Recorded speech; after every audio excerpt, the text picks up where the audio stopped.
A maior humilhação da minha vida aconteceu numa manhã de terça-feira, dentro da escola do meu próprio filho, com mães, professores e até crianças olhando para mim como se eu fosse um perigo ambulante. Mas foi ali, no pátio abarrotado, que Marcelo decidiu me destruir publicamente. Ele chegou com aquela expressão perfeita, calculada, o rosto treinado para parecer preocupado.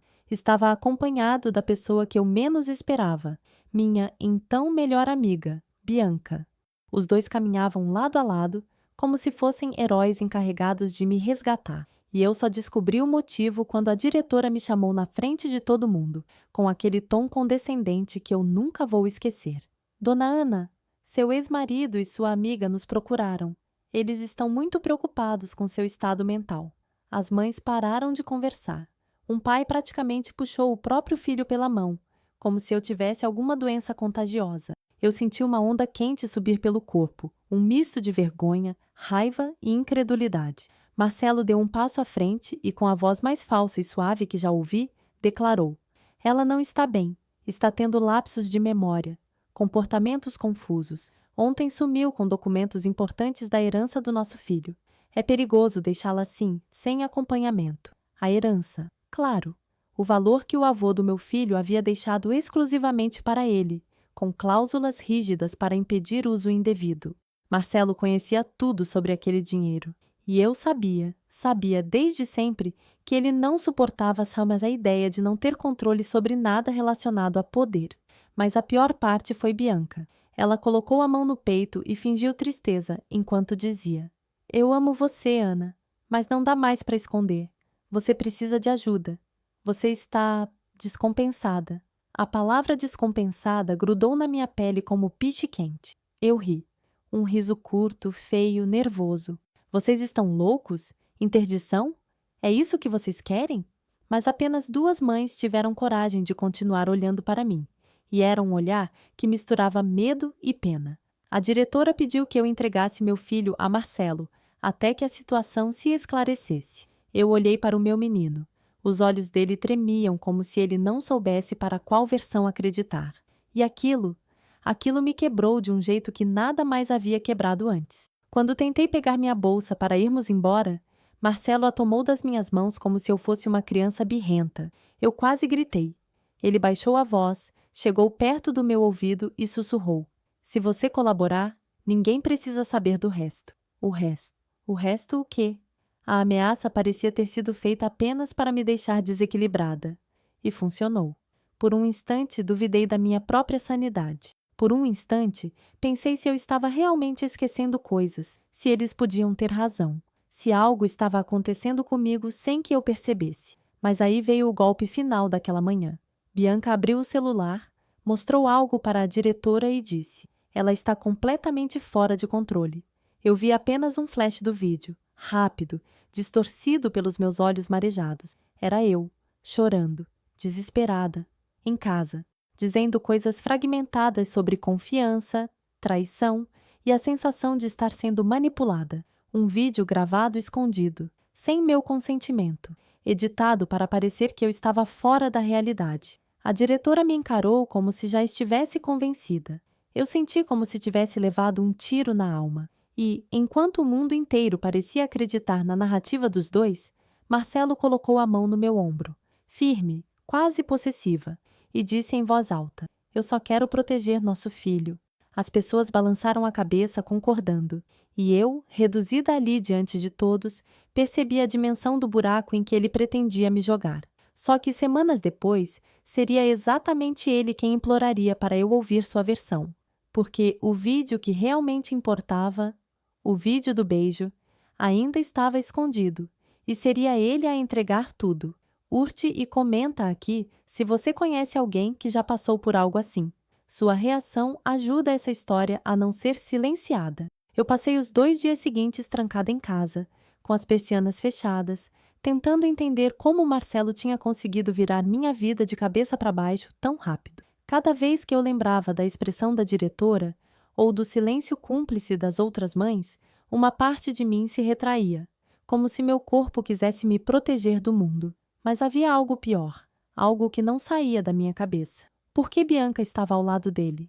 Ela conhecia cada detalhe meu, cada fragilidade. Ela sabia exatamente como eu reagia quando me sentia atacada. Ela sabia onde apertar para me fazer parecer instável. No terceiro dia, finalmente criei coragem para sair. Fui até o escritório do advogado da família, o Dr. Álvaro, um homem meticuloso, daqueles que nunca tiram o olhar do papel enquanto você fala, mas que, de repente, levantou os olhos quando mencionei a palavra interdição. Seu ex-marido já veio aqui, ele disse, ajeitando os óculos. Meu estômago virou. O quê? Ele abriu uma pasta. Lá estava o meu nome, minha foto, um relatório médico falso, com minha assinatura forjada. Eu reconheci o garrancho, mas não era meu. Eu tremi. Isso é crime, doutor. Ele me olhou como se eu tivesse acabado de tocar no centro nervoso da questão. É, mas provar. Vai ser complexo. Meu coração caiu. Era a primeira derrota da parte, mas não seria a última. Saí do escritório me sentindo menor que um grão de poeira. E foi na calçada, enquanto procurava as chaves na bolsa, que a primeira micro-reviravolta do dia aconteceu. Encontrei um cartão que eu não lembrava de ter colocado ali. Se quiser entender o que realmente está acontecendo, me procure. L. Sem telefone, sem endereço. Apenas a inicial L. Eu quase joguei o cartão fora, mas ele ficou queimando dentro da minha bolsa o dia inteiro. A segunda micro-reviravolta veio à noite, quando recebi a ligação da escola. A voz da secretária estava tensa. Dona Ana, seu filho passou mal, está chorando muito. Disse que não quer ir embora com o pai. Meu sangue gelou. Eu posso buscá-lo? Houve uma orientação para entregá-lo somente ao pai, mas ele está pedindo pela senhora. Essa frase me atravessou como um estilhaço. Peguei o carro, sem pensar. E, quando cheguei ao portão da escola, vi Marcelo conversando com a diretora de forma ríspida, algo que ele raramente deixava escapar. A máscara escorregava. Ele não percebeu que eu estava perto, então ouvi perfeitamente o que dizia. Se ele continuar desse jeito, vai atrapalhar tudo. Ele precisa se acostumar a ficar longe dela. É questão de tempo até o juiz aceitar o pedido. Um arrepio subiu pela minha coluna. Pedido, juiz, tempo. Eles já estavam montando a interdição. E não era suposição. Era fato. Quando me aproximei, ele mudou na hora. Sorriso, postura reta, voz doce. Ana, você não deveria estar aqui. Mas meu filho correu para mim como se estivesse fugindo de um incêndio. Agarrou minhas pernas e soluçou. Mãe, não deixa ele me levar. Aquilo rachou tudo por dentro. Eu não sabia se era medo, manipulação infantil, pressão psicológica, mas a cada palavra dele, eu sentia o corpo tremer de uma forma que não conseguia controlar. Marcelo tentou pegá-lo pelo braço, e nesse instante, meu filho gritou. Um grito alto, desesperado. As professoras olharam. A diretora congelou. Uma das mães, a que sempre evitava falar comigo, sussurrou ao fundo. Isso não parece normal. Pela primeira vez desde a humilhação pública, alguém via fissura na narrativa dele. Marcelo percebeu. E seus olhos mudaram, de calmo para frio. Você está manipulando ele, Ana. Isso vai pesar contra você. Eu ia responder, mas meu filho apertou minha mão com tanta força que me calou. E ali eu entendi. Custasse o que custasse, eu precisava descobrir a verdade. O motivo real. A origem desse plano. O papel de Bianca. Tudo.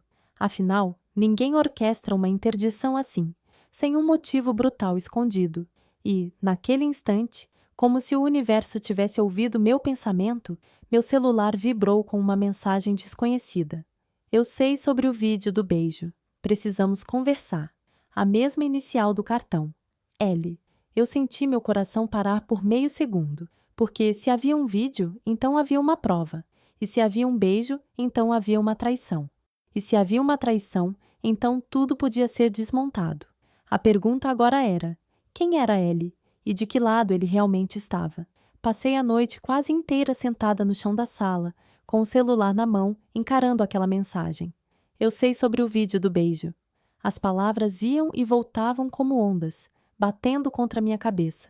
Eu pensava no rosto de Bianca, na voz dela dizendo que me amava.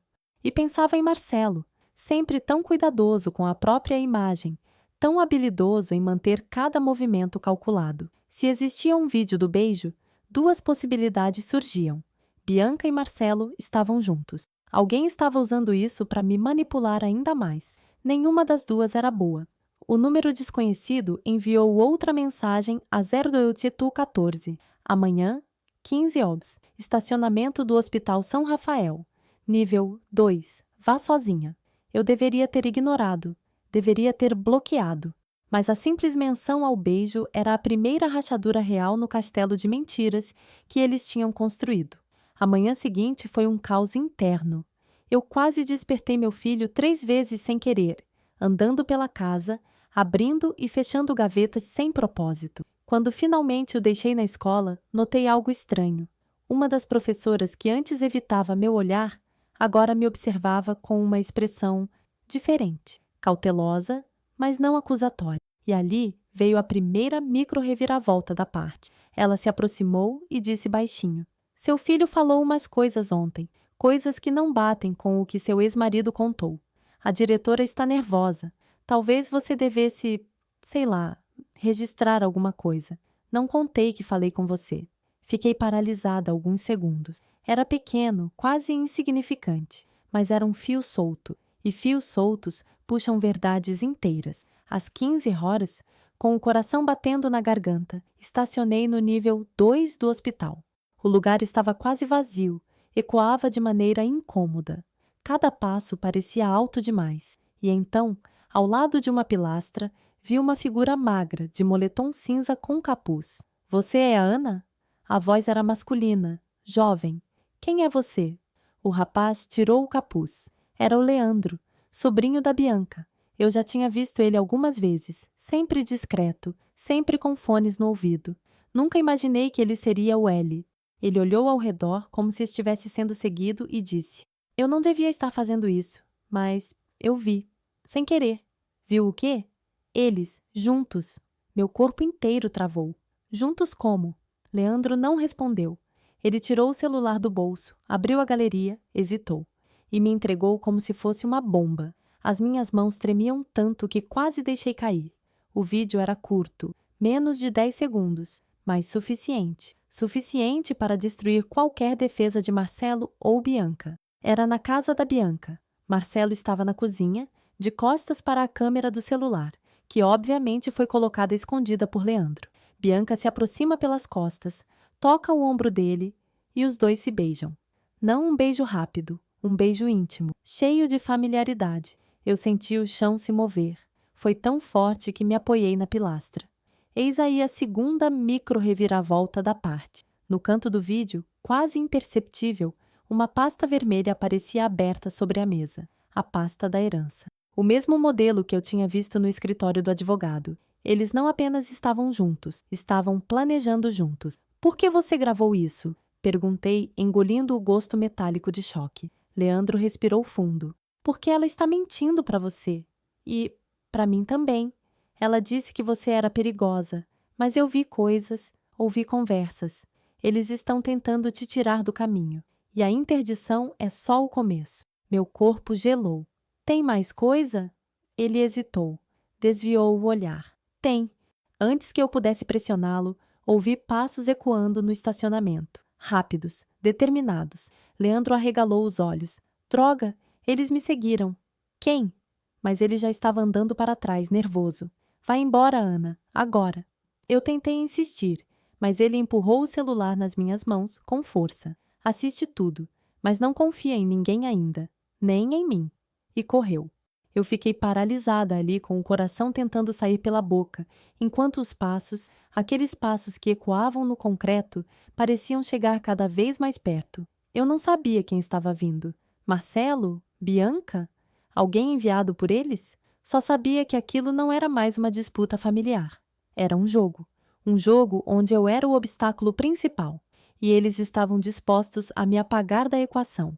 Quando finalmente subi para o carro, com mãos trêmulas, uma pergunta explodiu dentro de mim. Se esse vídeo existia, o que mais eles tinham escondido?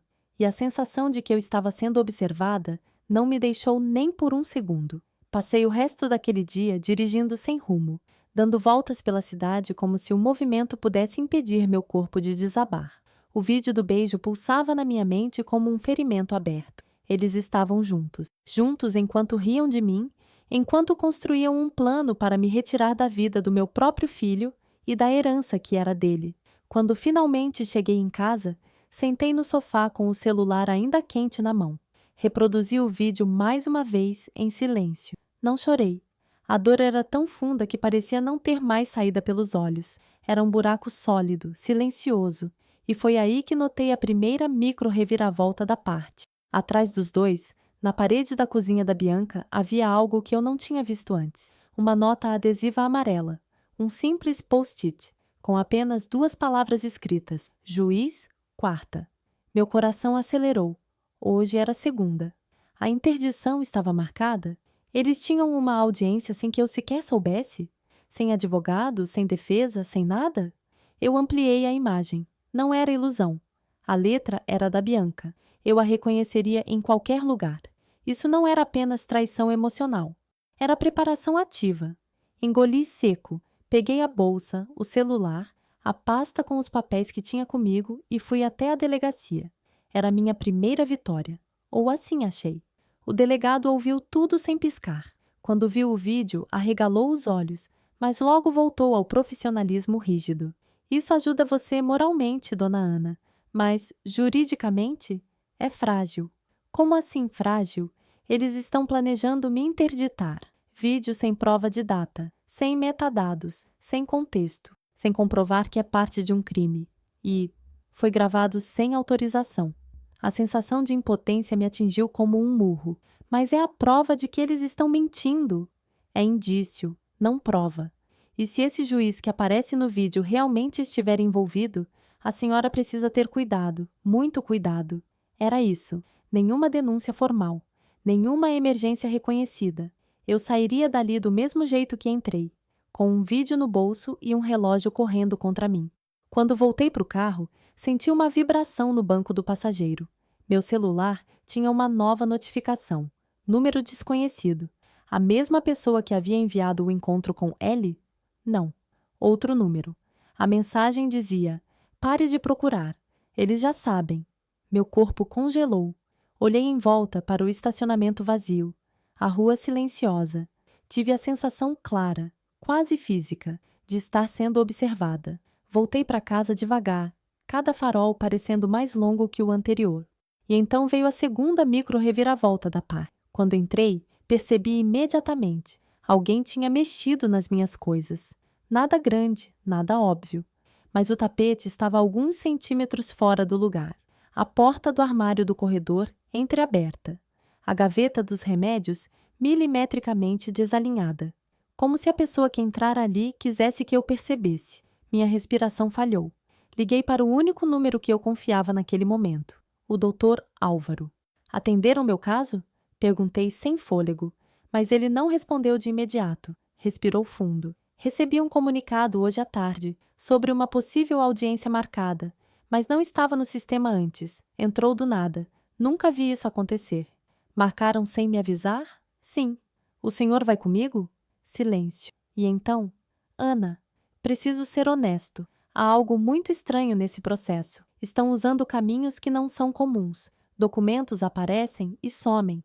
Protocolos pulam etapas. Parece que alguém está acelerando tudo por fora. Por fora. Nos bastidores. O que eu faço, doutor? Você precisa de provas mais fortes. Algo que conecte a interdição ao interesse pela herança. Algo material. E precisa rápido.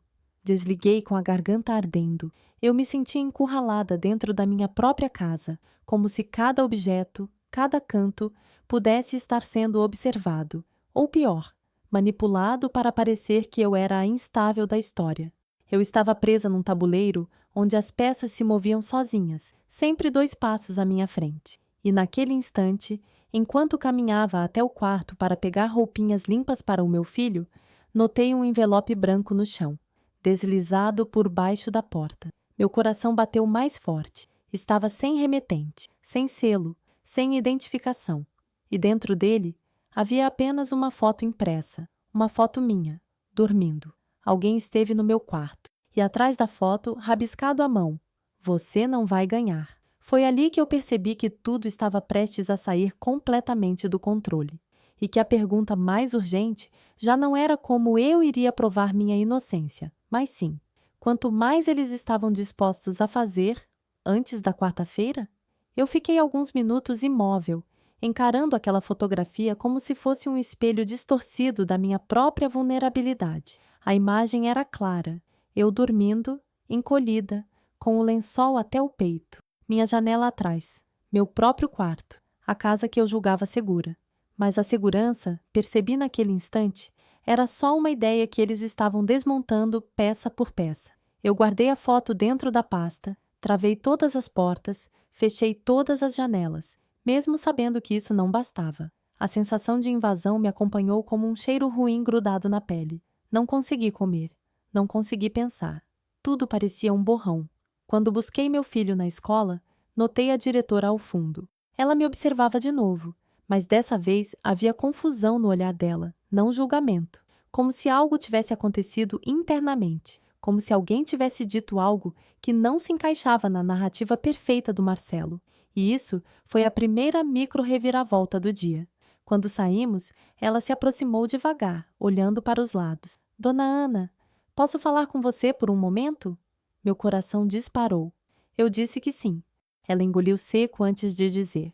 Seu ex-marido trouxe um documento hoje cedo, um laudo médico novo, mas havia coisas estranhas, datas alteradas, assinaturas muito parecidas entre si. E ele insistiu muito para manter tudo em sigilo. Isso me deixou desconfortável. Eu fiquei em silêncio. Era a primeira vez que alguém admitia, mesmo que com receio, que algo na história dele não batia. Eu não posso tomar partido, ela disse, mas só tenha cuidado. Com tudo e com todos. Aquele todos pesou mais do que qualquer outra palavra. Voltei para casa com meu filho agarrado ao meu braço. Ele estava quieto, mais do que o normal. No caminho, do nada, ele perguntou: Mãe, por que o papai fica bravo quando eu falo da tia Bianca? Meu volante quase escapou das mãos. Eu respirei fundo. Ele fica bravo? Fica. Fica muito. Ele fala para eu esquecer. Que não é para eu repetir nada do que vi. Do que você viu o quê, amor? Mas ele fechou o rosto. Mãe, se eu contar, o papai briga comigo. Meu estômago deu um nó tão forte que quase me fez parar o carro. Levei-o para casa, fiz o jantar, coloquei-o para dormir e sentei na sala novamente, esperando a noite avançar, como se as respostas fossem sair das paredes, até que, por volta das 20h, o interfone tocou. Meu corpo inteiro gelou. Eu quase não atendi, mas a voz do porteiro soou urgente. Dona Ana, seu advogado está aqui. O doutor Álvaro nunca aparecia sem avisar. Quando ele subiu, percebi no mesmo instante. Algo estava errado. Ele estava pálido, mais tenso que de costume. Sentou-se devagar, como se estivesse prestes a me dar uma notícia que não queria dar. Ana, eu recebi um comunicado novo. Meu coração parou. É sobre a audiência? É. Ele respirou fundo. Ela não será quarta-feira. Então foi adiada? Não. Outro silêncio. Foi antecipada. Para quando? Ele me encarou com os olhos pesados. Para amanhã. O ar pareceu sumir da sala. Amanhã? Mas isso é impossível, ilegal, absurdo. Eu sei. Mas alguém mexeu nisso, alguém com influência. Não é procedimento, não é normal. E a outra coisa, eu já nem sentia minhas mãos. Eles juntaram novos documentos ao processo, coisas que você precisa ver. Ele abriu a pasta. E o que vi ali me tirou o chão. Prints de conversas adulteradas. Uma suposta mensagem minha ameaçando o Marcelo. Uma carta que eu nunca escrevi. Um relatório de um psiquiatra que eu nunca conheci. E uma notificação da escola dizendo que eu causei pânico no meu filho. A maioria era tão falsificada que saltava aos olhos. Mas, em um processo correndo nos bastidores, quem garantiria que isso seria percebido? Eu estava sendo esmagada por um plano perfeito, ou quase perfeito, porque havia uma falha, um detalhe, uma brecha que Marcelo e Bianca não tinham calculado. O advogado, antes de sair, disse: Você precisa falar com esse tal de Leandro. Esse vídeo pode não bastar, mas talvez ele tenha algo que ainda não mostrou. Leandro, o rapaz que tinha fugido, que parecia aterrorizado, que disse: Tem mais coisa? Quando o Dr. Álvaro já se preparava para ir embora, eu ouvi algo vindo do quarto do meu filho. Um barulho leve, como o papel sendo amassado. Fui até lá devagar, tentando não fazer barulho. Meu filho estava acordado, sentado na cama, segurando um papel dobrado. Quem te deu isso? Perguntei, ajoelhando ao lado dele. Me entregaram hoje na escola. Ele disse baixinho. Disseram para você. Eu abri o papel e quase deixei cair. Era outra foto, não minha, não de Bianca, não de Marcelo. Era do juiz, o mesmo juiz marcado no post-it, e atrás da foto, rabiscado às pressas. Ele também está envolvido. Meu coração bateu tão alto que parecia preencher o quarto inteiro. Mas o que realmente me desmontou foi a última linha, escrita como se a mão estivesse tremendo. Eles querem tirar você amanhã. E então, ao fundo do corredor, ouvi o som da maçaneta da porta principal se mexendo, devagar, como se alguém estivesse tentando entrar. De novo, àquela hora. E eu soube que nada, absolutamente nada, seria simples dali em diante. A maçaneta girou de novo, lenta, calculada, como se quem estivesse do outro lado tivesse certeza de que eu ouviria. Meu corpo se colocou entre a porta e o quarto do meu filho por instinto. Eu não respirava, só sentia o coração batendo nos ouvidos. E então, silêncio. Segundos longos, pesados, até que o clique seco da maçaneta voltou ao normal, e passos recuaram no corredor. Não eram passos apressados, eram passos tranquilos, de alguém que não tinha medo de ter sido ouvido. Quando olhei pelo olho mágico, o corredor estava vazio, mas havia um papel dobrado no chão, encostado à porta. Peguei com cuidado, como se pudesse explodir. Uma única frase. Considere isso um aviso final. Nenhuma assinatura, nenhuma marca, nenhum contexto. Eu sabia que se ficasse naquela casa, eles poderiam entrar de novo, de forma silenciosa ou violenta, não importava. Eu estava completamente vulnerável. Passei o resto da madrugada acordada, sentada no chão do quarto do meu filho, com a porta trancada e uma cadeira apoiada por baixo da maçaneta. Ele dormia encolhidinho, agarrado ao brinquedo preferido, sem saber que estávamos cercados. Às 5 da manhã, tomei a decisão que vinha adiando. Eu precisava desaparecer da superfície por algumas horas. Não fugir, mas me mover fora do tabuleiro deles. A audiência era hoje, e, se eu aparecesse despreparada, tudo estaria perdido. Arrumei uma mochila com o básico, coloquei meu filho no carro e dirigi até a casa da minha irmã, Carla, onde Marcelo jamais apareceria sem se queimar. Mas ao chegar, encontrei a primeira micro-reviravolta da parte. A porta estava entreaberta. Carla nunca deixava a porta assim. Nunca. Minha pele arrepiou inteira. Abri devagar e chamei por ela. Nada. Sala em ordem. Cozinha organizada. Nada quebrado. Nada fora do lugar. Até que vi na mesa da sala algo que não deveria estar lá. Uma pasta preta com o nome dela. E, em cima da pasta, um bilhete com a mesma letra tremida que estava nas fotos enviadas antes. Ela está bem. Não a envolva mais. Meu estômago despencou. Minha irmã não estava, mas alguém esteve com ela. E ao lado do bilhete havia o presente mais perverso possível. A chave reserva da minha casa. Eles tinham tudo, tudo. Segurei o choro na garganta. Meu filho olhava ao redor, assustado, sem entender. Vamos sair daqui, amor, eu disse com a voz mais estável que consegui. Dirigi até um hotel barato, onde ninguém me conhecia. Paguei no dinheiro. A moça da recepção nem me olhou direito. Ótimo. Precisava de anonimato. Tranquei a porta do quarto, coloquei uma cadeira atrás, repeti o ritual de sobrevivência. A audiência estava marcada para as 14 e eram 07h40 quando meu celular finalmente vibrou. Era ele. Leandro. Preciso te ver antes da audiência. Tem coisa que você não sabe. Coisa grande. Meu coração disparou. Você está seguro? Respondi. Quase de imediato. Não. Eles vieram atrás de mim ontem. O ar sumiu do meu peito. Aquele garoto estava no meio de um fogo cruzado que ele não pediu para entrar.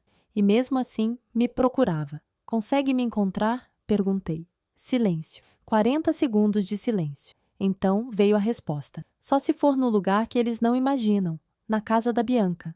Meu sangue gelou. A casa da Bianca. O território deles. O epicentro da traição. O lugar onde aquele beijo aconteceu. O lugar onde a pasta da herança apareceu. Leandro, isso é perigoso demais. Ele respondeu. É isso ou você perde tudo ainda hoje. Eu achei uma coisa, uma prova, uma que eles não sabem que existe. Meus dedos tremiam. Que prova? A resposta veio como um soco. O plano deles não começou agora. Começou há 6 meses. 6 meses. Muito antes da humilhação na escola. 6 meses antes de tudo. Eles já tinham iniciado o processo de me desmontar. Eu estava no centro de algo cuidadosamente arquitetado, frio, meticuloso. Mas Leandro não parou por aí. Eles vão usar seu filho hoje na audiência. Se você não vier agora, eles conseguem. Meu coração caiu, de uma altura impossível. Usar como? Perguntei com a garganta seca. A resposta demorou mais de 1 minuto. Quando chegou, fez meu corpo inteiro congelar. Eles gravaram ele. Fizeram ele dizer coisas. Ele estava com medo. Você precisa ver o vídeo. Tudo dentro de mim se rasgou. Era isso. Era esse o nível da crueldade. Marcelo e Bianca não tinham limites. Eu olhei para o meu filho, ainda dormindo, exausto, com o rosto tranquilo que só crianças têm. Uma pergunta latejou dentro de mim. O que exatamente colocaram na boca do meu filho? E a outra, ainda mais urgente. O que Leandro tinha descoberto, que fez deles capazes de persegui-lo também. Levei alguns minutos respirando fundo, tentando processar tudo. O relógio corria como um inimigo silencioso, empurrando-me para uma decisão que não podia ser adiada. A audiência era naquela tarde. Se Leandro estava certo, e eu já não tinha mais dúvida de que estava, eles iriam usar meu próprio filho como arma jurídica. Eu não podia permitir, mas também não podia levá-lo comigo à casa da Bianca. Seria colocar ele no epicentro do perigo. Deixei-o dormindo no hotel, trancado, com a chave na minha bolsa e o celular dele comigo. Não queria que alguém aparecesse fingindo ser amigo da mamãe e o levasse. Liguei a televisão no volume baixo, deixei água, biscoitos e fiz ele acordar devagar. Olhei nos olhos dele antes de sair. Eu volto antes do almoço. Não abre a porta para ninguém. Nem para mim, se eu não disser a nossa palavra secreta, tá? Qual palavra?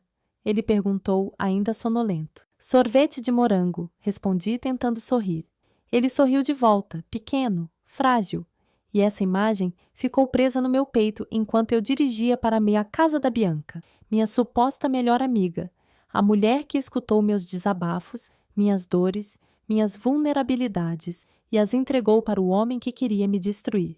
Ao chegar na rua dela, estacionei 2 quadras antes. Não era paranoia, era prudência. Se alguém estava vigiando o local, eu não entraria como um alvo fácil. E foi aí que a primeira micro-reviravolta aconteceu. Leandro não me esperava na porta.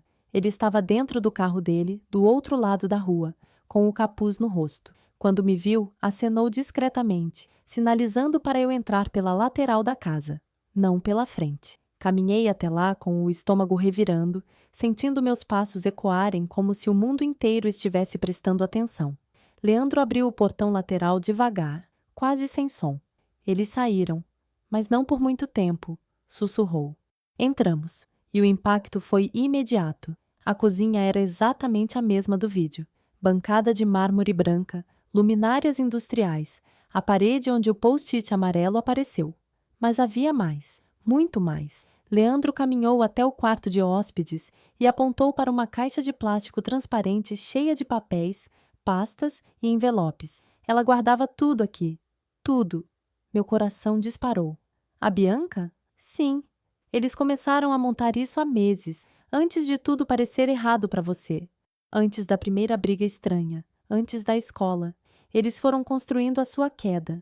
Abri a caixa com mãos trêmulas e encontrei cópias de conversas minhas com Bianca cuidadosamente impressas, datas circuladas em vermelho, transcrições de áudios que eu jamais deixei público, anotações sobre meus horários, meus hábitos, meus pontos fracos e um calendário com anotações, com meu nome escrito ao lado de cada etapa. Era um mapa da minha destruição emocional, social e jurídica. Senti um nó subir pela garganta.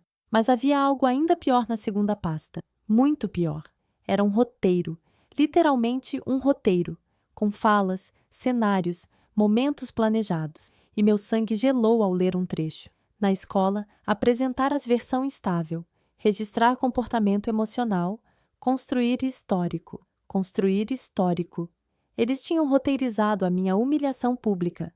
Eu já não sabia se queria vomitar, chorar ou destruir tudo daquela casa. Tem mais, Leandro disse, a voz baixa, quase culpada. É sobre o vídeo do seu filho. Meu corpo inteiro travou. Ele pegou o celular, entrou numa pasta oculta e abriu um arquivo. Na tela, meu filho aparecia sentado no sofá da casa da Bianca, com os olhos inchados. Bianca estava atrás da câmera. A voz dela era suave, doce, quase maternal, mas havia uma frieza cortante por baixo. Fala, querido. O que sua mamãe fez ontem? Meu filho olhava para os lados, nervoso. Ela brigou comigo. E ela gritou com você? Bianca pressionava. Um pouquinho. Ele parecia confuso. E havia um detalhe que me fez engolir um soluço seco. Um brinquedo na mão dele. O mesmo que ele usava quando estava assustado. E ela esqueceu de te buscar, não foi? Foi. Ele respondeu baixinho, como se estivesse repetindo o que esperavam que dissesse. Eu sussurrei.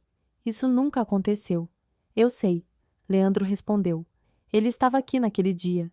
Passou a tarde comigo na sala. Mas eles gravaram esse vídeo para usar na audiência. Eu levei as mãos ao rosto. Minhas pernas tremiam. Tem mais uma coisa, ele continuou. Você precisa ver. Eu não sei se eu aguento mais, mas precisa. Ele abriu o segundo vídeo. Marcelo, na frente da câmera, com a mesma camisa que usou naquele dia da escola, falando com alguém, provavelmente o juiz. Ela está em surto. Os lapsos estão piorando.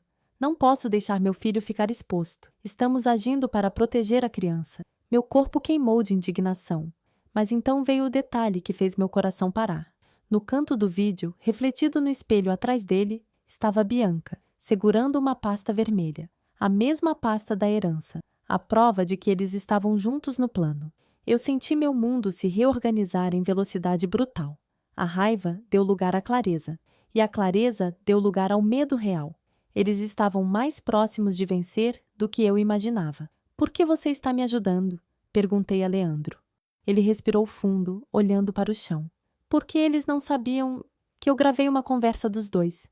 A conversa, aquela que mostra tudo, o real motivo da interdição. Meu corpo inteiro ficou em alerta. E qual é esse motivo? Ele levantou os olhos. Olhos que carregavam medo, culpa e algo mais. Eles não querem só a herança. Eles querem tirar a guarda do seu filho e mandá-lo para fora do país. Senti o ar sumir.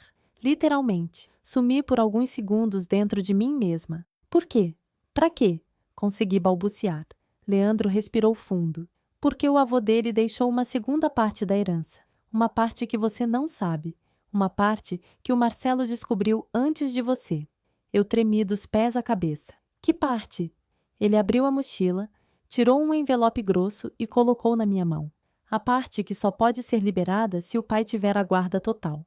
E antes que eu pudesse responder, antes que pudesse entender a dimensão completa, ouvimos uma porta bater.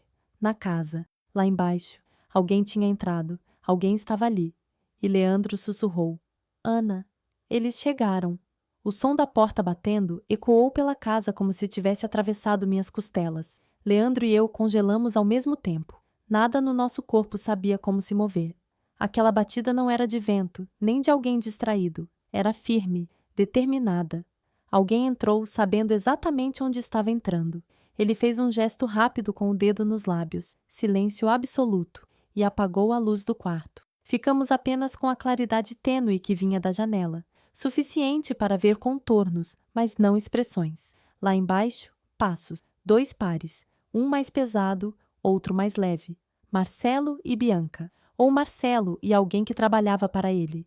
Não importava. O perigo era o mesmo. Meu coração batia no pescoço. Eu me movia devagar, quase flutuando, como se qualquer ruído pudesse denunciar nossa presença. Leandro se aproximou do meu ouvido e sussurrou. Eles não sabem que eu estou aqui hoje. Acham que eu sumi. Mas se nos encontrarem juntos... Ele não terminou. Não precisava. Os passos subiram o primeiro degrau da escada. Foi quando notei a primeira micro-reviravolta. No reflexo da janela, vi o carro do Marcelo estacionado do outro lado da rua, mas a porta do passageiro estava aberta, como se alguém tivesse saído às pressas. Ele não estava sozinho. Leandro puxou minha mão e apontou para o banheiro da suíte. Entramos devagar, prendendo a respiração, e ele fechou a porta sem travar. porque travar faz barulho. A única luz vinha do feixe que atravessava a fresta inferior. Fechei os olhos por um instante. Meu filho está sozinho no hotel. A culpa estourou dentro de mim como vidro. Eu queria correr, voar até ele, pegá-lo nos braços e desaparecer do mapa. Mas não podia. Se eu saísse naquele momento, se eles me vissem, nada me impediria de ser arrastada diretamente para essa audiência. Ou pior. Os passos subiram mais um lance. E então a voz do Marcelo ecoou, baixa, segura, irritantemente calma. Ela esteve aqui, eu sinto. Bianca respondeu, mais seca. Se estivesse aqui, teríamos visto. Ela não tem coragem. Tem sim, ele rebateu. Sempre teve. Ela só não sabe usar. Eu tremi da cabeça aos pés. Leandro apertou meu pulso, tentando me estabilizar. Eles entraram no andar. Eu podia ouvir a respiração deles. Marcelo abriu portas, checava cômodos. Andava devagar, com a tranquilidade de quem não tem pressa, porque acredita que já ganhou. Até que parou no corredor. Silêncio total. E então, a segunda micro-reviravolta. O telefone da Bianca vibrou. 3 vezes, em sequência. Ela atendeu irritada. O que é? Estou ocupada. Segundos depois, a voz dela mudou de tom. Surpresa tensa. Na audiência? Agora? Mas como? Ele não podia antecipar sem... Marcelo arrancou o telefone da mão dela. Me dá isso. Silêncio curto, denso. E então Marcelo explodiu. Algo raro, raríssimo. Ele fez o quê? Sem me avisar? Eu olhei para Leandro, confusa. Ele fez um gesto rápido, quase desesperado, como quem diz: é outra pessoa. Não é o juiz. É outro jogador no tabuleiro. O caos se instalou lá fora. Bianca sussurrou algo que não entendi. Marcelo respondeu num tom baixo de ameaça. Se ele mexeu nisso, se ele tomou controle da situação, então precisamos acelerar, agora. Meu corpo inteiro se contraiu. Acelerar o quê? Eles desceram as escadas às pressas, os passos muito mais rápidos agora. E finalmente, a porta da frente bateu com força. O carro ligou. Sumiu. Esperei 30 segundos, talvez 20, talvez 50.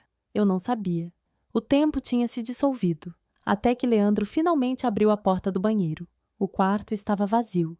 A casa silenciosa de novo. Saí cambaleando, com a adrenalina queimando meu sangue.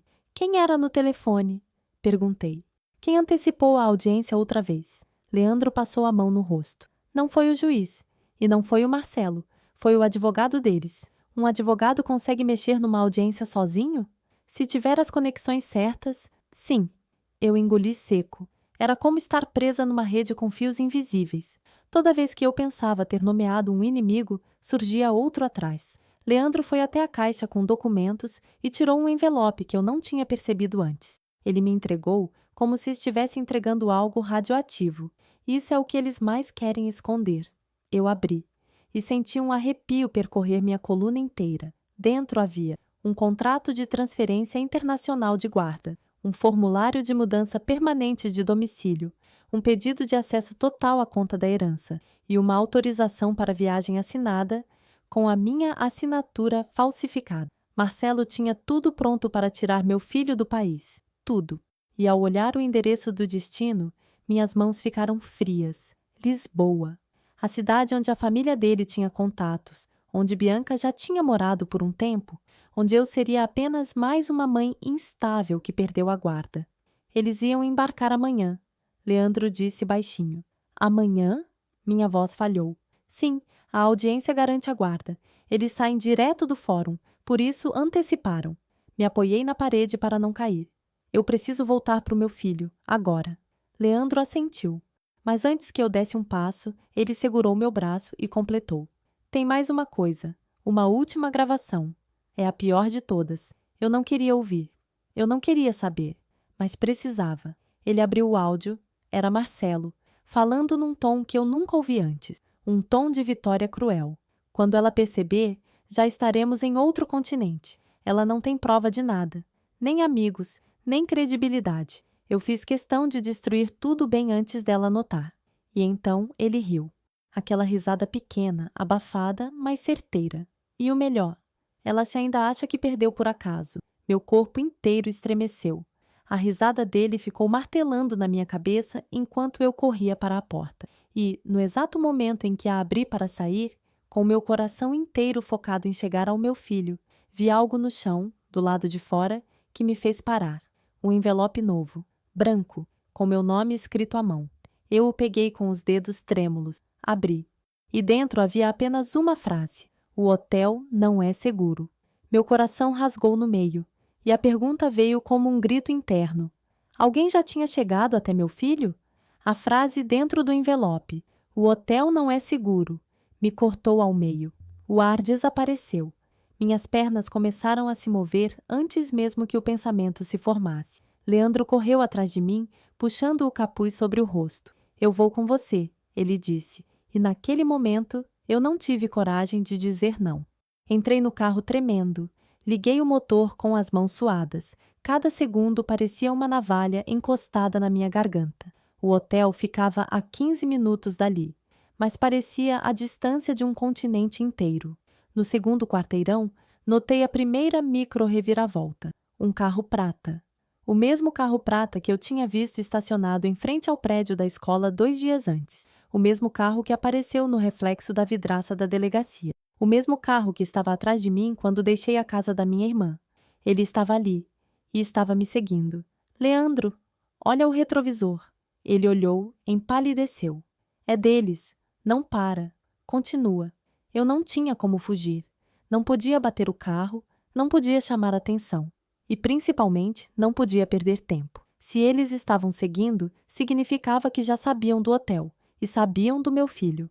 Eu apertei o volante com força até meus dedos doerem. O que eu faço?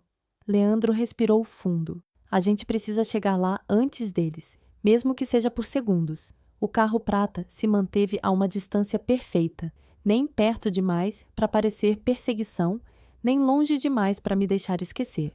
Cada farol era uma tortura, cada lombada um atraso. E, enquanto eu dirigia, a segunda micro-reviravolta aconteceu. Meu celular vibrou. Uma mensagem, de um número que eu não tinha salvo, mas que reconheci na hora. Bianca. Escrevia apenas: Ana, por favor, não faz nada que você vá se arrepender. Deixa tudo como está. Ainda dá tempo. Meu corpo inteiro se incendiou. Não era aviso. Era ameaça embalada em falsa preocupação. Leandro olhou a mensagem por cima do meu ombro. Ela sabe que você sabe. Sabe de tudo? Talvez ela esteja blefando. Mas se mandou isso é porque eles já estão em movimento. O hotel surgiu no fim da avenida. Meu coração deu um salto, mas não de alívio. Havia uma van preta estacionada em frente à entrada. Meu estômago virou ao avesso. Não era de entrega. Não era de hóspede. Era daquelas vans com vidros escurecidos demais, placa limpa demais, presença silenciosa demais. Estão aqui, sussurrei, com os lábios quase não se mexendo. Leandro colocou a mão no meu braço. Escuta, você não pode entrar pela frente. Se entrar, te cercam e te levam direto para a audiência como se fosse para sua própria segurança. Eu só quero meu filho, respondi, sentindo a voz quebrar. Então entra pelos fundos. Eu parei o carro na rua lateral, quase na contramão, sem nem olhar espelhos. Corremos até a entrada de serviço, onde hóspedes nunca passam. O corredor cheirava a desinfetante barato e mofo. Quando virei a esquina do corredor, meu coração parou. A porta do quarto estava entreaberta. Não deixei assim quando saí. Leandro segurou meu braço. Vai com calma. Eu empurrei devagar. O quarto parecia normal demais. Luzes apagadas, TV desligada, a cadeira ainda atrás da porta, meus objetos no lugar. Mas a cama estava vazia. Meu filho não estava ali. Eu senti a terra sumir debaixo de mim. Um som abafado saiu da minha garganta. Algo entre um soluço e um grito. Meu filho? Procurei no banheiro, dentro do armário, atrás da cortina. Nada. Acho que vivi 10 anos em 10 segundos, até que Leandro encontrou algo no chão ao lado da cama. Uma folha de caderno arrancada às pressas. Ele me entregou. Era a letra do meu filho, irregular, apavorada. Mãe, um moço bateu na porta, falou a palavra, a nossa. Eu fui. Minha visão ficou turva. A palavra secreta. Eles usaram a nossa palavra secreta. Alguém ouviu quando eu disse. Ou alguém estava na porta do hotel antes de mim. Ou alguém simplesmente sabia tudo. Eu não enxergava mais nada. Só dor. Só medo. Leandro segurou meu rosto entre as mãos. O carro prata, ele disse. O menino não ia com qualquer estranho. Ele reconheceu alguém. Eles mandaram alguém que ele conhece, alguém que confia. A voz dele diminuiu. Marcelo! Eu senti meu corpo inteiro ficar gelado. Para onde eles levariam meu filho? Consegui perguntar. Leandro engoliu seco. Pro fórum. Se tiverem você desestabilizada e a criança sob posse deles, conseguem consolidar a narrativa. É isso que eles querem. E depois, o aeroporto. Eu comecei a tremer. Como eu chego antes deles? Leandro respirou fundo, como quem decide atravessar a linha no chão. Tem uma coisa que eu ainda não te contei. Leandro, pelo amor de Deus, eu tenho acesso ao rastreamento do carro do Marcelo. Eu o encarei. Como assim? Ele usa o mesmo sistema da empresa da minha tia. Eu já vi ele logando, consigo entrar. Se ele estiver com seu filho, eu sei exatamente onde está. Eu agarrei o braço dele. Então entra, agora. Ele abriu o celular com mãos trêmulas, digitou senhas, mudou telas, entrou num mapa. E então, o ponto brilhou. Um pontinho azul, movendo-se, com velocidade. Leandro aproximou a imagem, e eu senti a respiração sumir quando li o nome do destino. Fórum Regional. Entrada dos fundos. Meu filho estava indo direto para esse lugar onde decidiriam se eu teria direito de abraçá-lo de novo. Eu saí correndo pelo corredor do hotel, sem pensar no carro prata, na van, em nada. A única coisa que martelava dentro de mim era uma pergunta. O que eu vou encontrar quando chegar lá? Eu não lembro de dirigir até o fórum. Só lembro das batidas do meu coração, das minhas mãos escorregando no volante, da sensação de que tudo podia acabar em minutos. Era como correr dentro de água. Cada metro, um esforço impossível. Leandro vinha no banco ao lado, acompanhando o pontinho azul no mapa. Eles já chegaram, disse, engolindo seco. Meu peito se fechou. Mas eu não parei. Estacionei atravessada, sem pensar. Subi as escadas correndo, empurrando portas, ignorando olhares. O segurança tentou me parar, mas algo no meu rosto fez ele hesitar. Eu não era uma mulher entrando no fórum. Eu era uma mãe com o mundo inteiro atravessado na garganta. A sala da audiência ficava no corredor principal. Quando virei a esquina, vi Marcelo. Ele estava elegante, terno alinhado, aquele sorriso treinado, o mesmo que ele usou a vida inteira para convencer o mundo de que era o homem perfeito. E, ao lado dele, meu filho. Meu filho sentado numa cadeira de plástico, com a mochila no colo, balançando a perna do jeito que ele fazia quando estava nervoso. Bianca estava logo atrás, com a expressão que sempre guardou para os momentos em que fingia preocupação. Quando eles me viram, a cena congelou. Marcelo foi o primeiro a reagir. Ele levantou rápido, passos firmes, e veio na minha direção com aquela voz mansa, quase paternal. Ana, você não pode estar aqui. Isso é para o seu bem. Você está... Cala a boca. A frase saiu antes que eu percebesse. Não foi grito, foi algo mais forte, foi um limite. Ele travou. E pela primeira vez vi surpresa real no rosto dele. Eu caminhei até meu filho, me ajoelhei na altura dele. Você tá bem, amor? Ele assentiu, mas seus olhos estavam vermelhos. Ele segurou minha mão. Apertou, como se estivesse com medo de que eu desaparecesse. E eu sabia que aquele aperto, aquele único gesto, valia mais do que qualquer narrativa construída contra mim. O juiz apareceu na porta com a pasta da audiência nas mãos. O mesmo juiz da foto. O mesmo nome no post-it. O homem que estaria envolvido até o pescoço. Ele olhou para Marcelo, depois para mim. E por um momento, percebi algo que não tinha visto antes. Hesitação. Leandro então se aproximou, tirando o capuz. Ele estava pálido, mas firme. Excelência, antes de começar a audiência, tem uma coisa que o senhor precisa ver.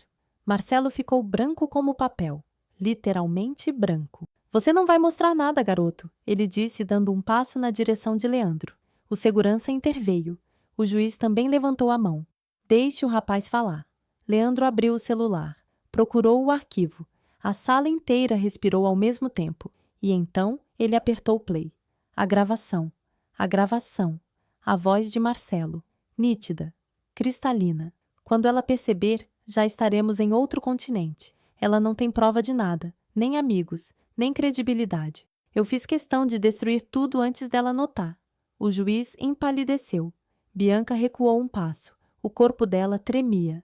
E Marcelo ficou imóvel, parado, sem piscar. A gravação continuou. Com a guarda total, liberamos a segunda parte da herança. Ninguém vai questionar se parecer que ela perdeu a cabeça. E ela vai. Silêncio. Um silêncio que parecia um terremoto. Meu filho começou a chorar baixinho. Eu o abracei. O juiz pediu para entrar na sala. A sessão começou e terminou em menos de 10 minutos. Marcelo tentou se explicar. Tentou inverter a narrativa. Tentou culpar Bianca, culpar Leandro, culpar o mundo inteiro. Mas não havia mais espaço para mentiras. Eu não precisei gritar. Não precisei humilhar. Não precisei vingar. A verdade, crua, limpa, dolorosa, fez o trabalho sozinha. Marcelo saiu algemado, Bianca escoltada. E a audiência que deveria me destruir foi exatamente a que me devolveu a mim mesma. Quando tudo terminou, sentei com meu filho do lado de fora do fórum. O sol estava nascendo e eu, pela primeira vez em meses, consegui respirar fundo sem sentir dor. Ele deitou a cabeça no meu colo e perguntou: Mãe, acabou? Eu passei a mão no cabelo dele. Acabou por hoje, amor. Mas a gente vai seguir, juntos. Leandro veio se despedir. Ele estava diferente, mais leve, e eu o abracei com a gratidão que não cabe em palavras. Obrigado, sussurrei. E ele sorriu, tímido, honesto. Só fiz o que era certo. Dias depois, voltei para casa. A foto na cabeceira ainda estava lá. O bilhete ameaçador também. Mas nada mais me feria. Nada mais me quebrava. Eu tinha cicatrizes, eu tinha história, eu tinha o meu filho, e eu tinha algo que Marcelo nunca conseguiu tirar de mim, a minha verdade. Agora, a vida não voltou ao normal. Ela se tornou outra coisa, mais sólida, mais silenciosa, mais minha. E se alguém me pergunta se eu venceria tudo de novo, eu respondo, não. Mas eu sobrevivi, e isso é muito mais forte que vencer. Se essa história encontrou um pedaço seu, me conta. Não precisa explicar. Só diz, eu tô aqui.